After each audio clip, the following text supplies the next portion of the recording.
What's going on, guys? Thanks for checking out another episode of Ballistic Liberty. We are out at the pit and it is a beautiful day. It seems to be a trend lately and I really want this to continue.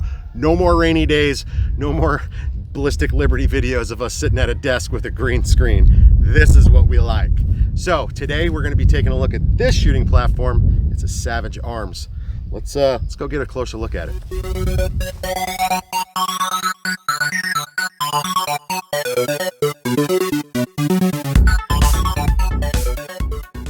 So today we're going to be looking at the Savage Arms Model 110 in 308. Basically, this is your standard Savage Arms bolt action. This is a special edition though that came with a fluted barrel and this cool veil camo pattern, right? I'm not really one for gimmicks of camo patterns and this, that, and the other, but I had to admit when I saw this in the store, I went, okay, I want that one, right? So these run you somewhere around $400. So they're very inexpensive when it comes to a 308 shooting platform that has a reliable name like Savage Arms. Sitting on top is our Vortex Crossfire 2, which is a 3-9 by 40 optic. It's excellent for really reaching out and touching your target like a 308 is capable of doing. So today what we're going to do is we're going to put some rounds through this. We're going to test and see how smooth is the action, what's the trigger like, so we can really give you guys a good idea of whether or not this rifle is worth picking up at that price point. So let's put some rounds down range and see how it does.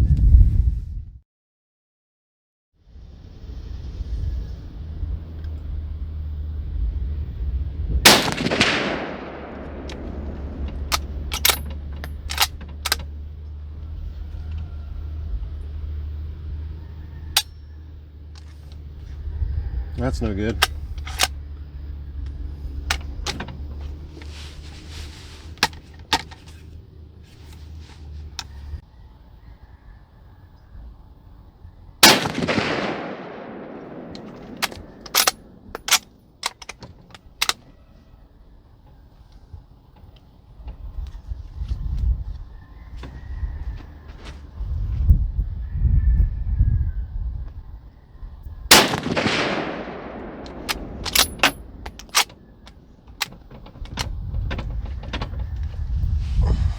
Two failures.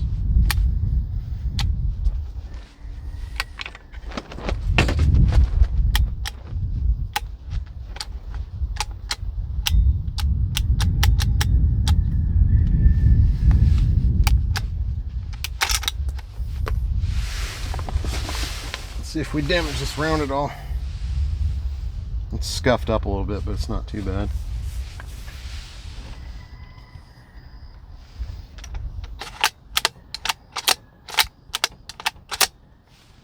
Magazine just might need to be broken in.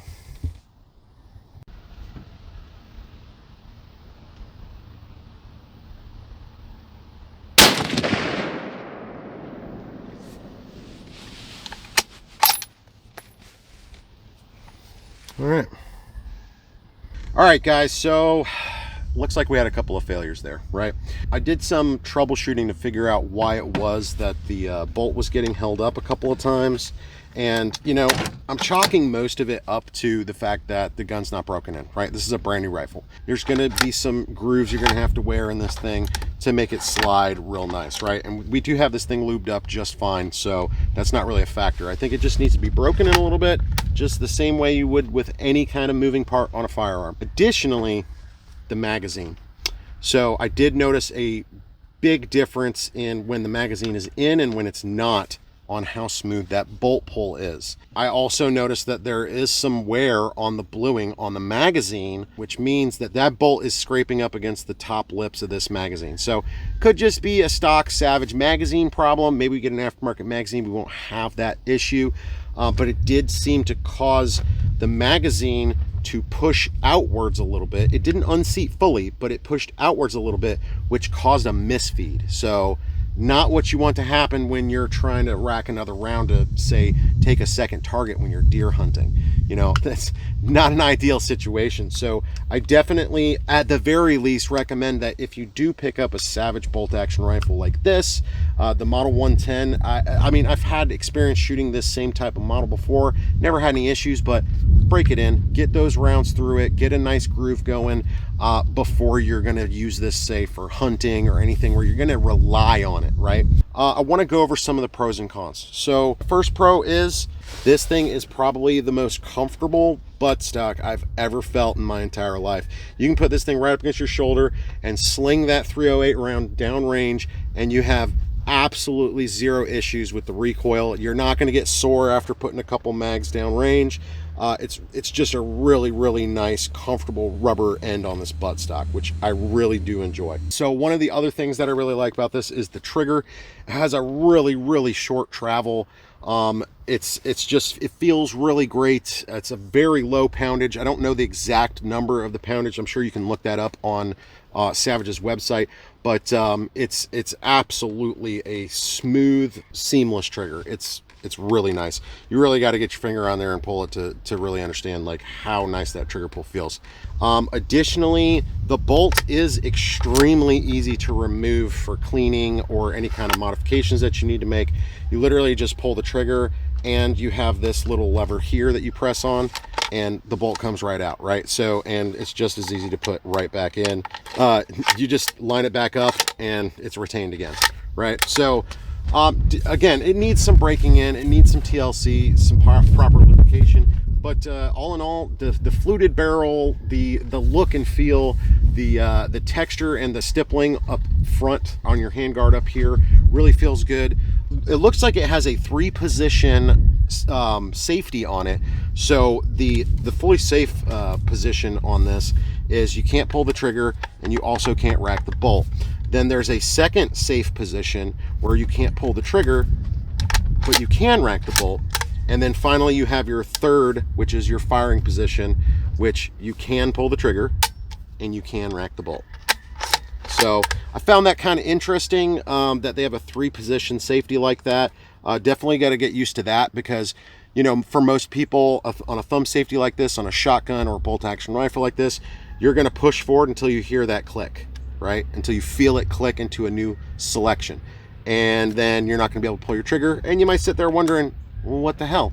And then you realize you have to move it to a second position as well. So that's probably a con, probably in the user manuals that, you know, none of us ever read. But so yeah, and then obviously the magazine, it just looks like it's poorly built, and it definitely impedes the bolt when you're trying to move the action. So, you know, there are some cons there, but all in all, I would say that this rifle shoots great.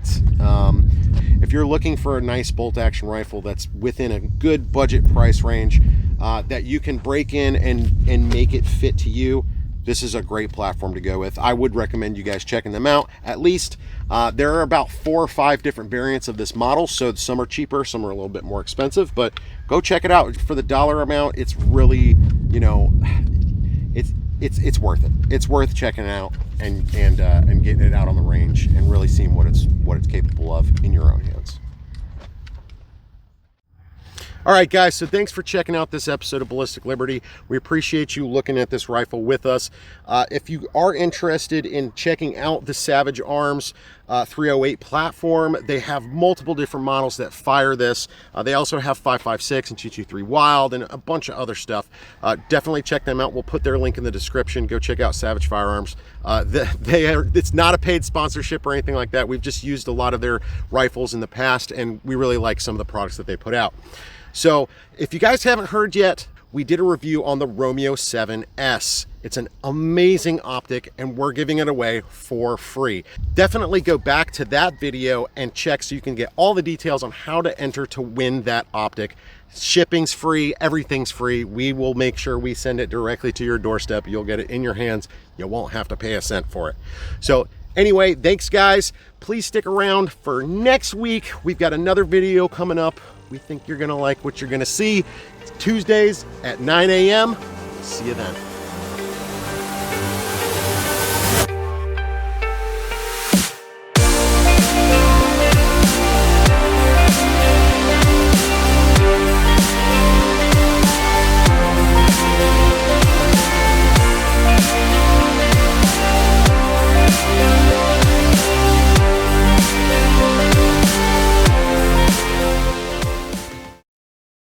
For this, this episode of Ballistic Liberty. We really appreciate you guys stopping by and checking out this Savage 308